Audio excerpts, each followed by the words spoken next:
Now, we all know about the invention of the steam engine and the telegraph, but we are not here to talk about that. Today, we're talking about the Second Industrial Revolution, also known as the Technological Revolution. It was a phase of rapid scientific discovery, standardization, and mass production from the late 19th century into the early 20th century.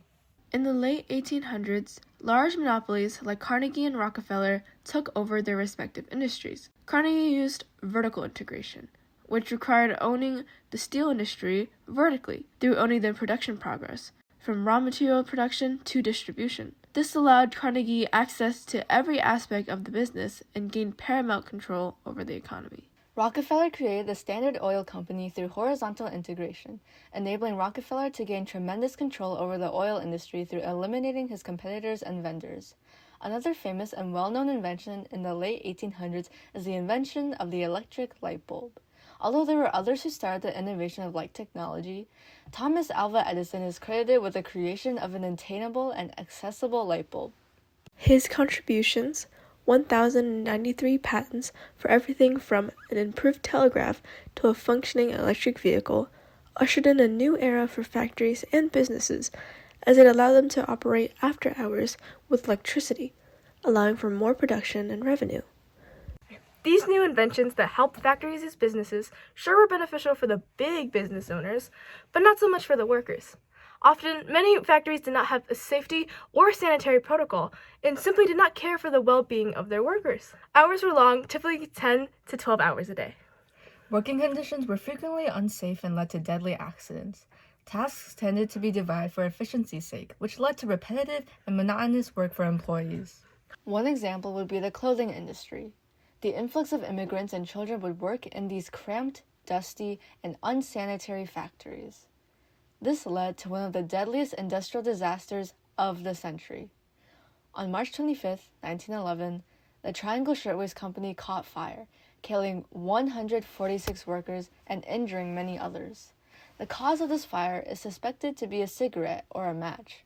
But the reason why the issue spun so out of control was because all of the windows and doors were shut and locked, leaving hundreds of workers to die. Most factories operated in this condition, with little to no organization. Those who sought to expose these environments and seek rehabilitation were called muckrakers. Muckrakers would capture the events through photos or writing and publish the horrid conditions for the public to see. Some of the most famous are Upton Sinclair's with his book, The Jungle, featuring the meat industry and the reality of America's favorite proteins, and Jacob Riis, How the Other Half Lives, a photojournal of the tenements of New York. These tragedies, along with the muckrakers' journalism, resulted in legislation that had a lasting impact, such as the end of the Standard Oil's monopoly over the oil industry, the establishment of the Pure Food and Drug Act of 1906, the creation of the first child labor laws in the United States around 1916. In 1911, New York passed the Sullivan-Hoey Fire Prevention Law, requiring factory owners to install sprinkler systems and establish the NYC Fire Prevention Bureau. Now, enough with all these rules and regulations. Let's talk efficiency. What changed the way of factory order forever? The assembly line. The assembly line was a completely revolutionary method of mass creating products. Conveyor belts were already a big part of factory production, the thought being that if products moved instead of humans, it would speed up the process.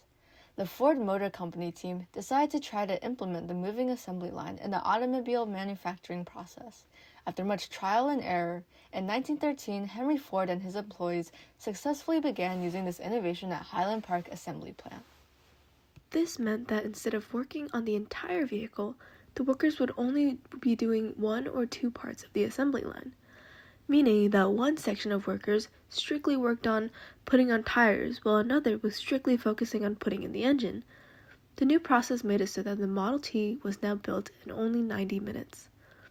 The work of an assembly line was now simplified, yet workers began to leave Ford as they found the task monotonous. In retaliation, Henry Ford introduced the $5 workday.